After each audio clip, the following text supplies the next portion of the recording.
Hello, my name is Muhammad Asri. This is for the task for tutorial for business information system. How do I secure my device? I'm securing my device by using the fingerprint app, passcode, and Face ID lock to unlock my phone before I use it.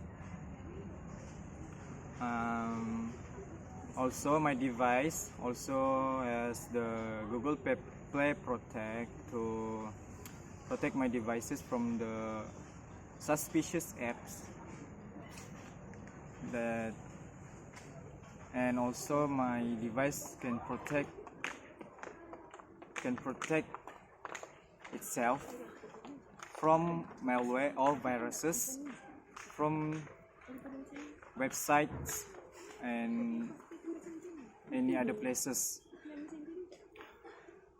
Also,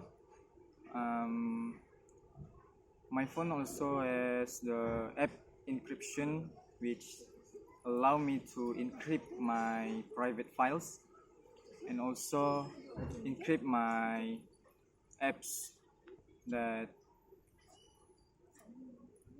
not allow other user to easily use my phone.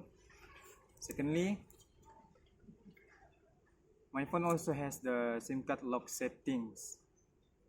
By that, I can secure my phone with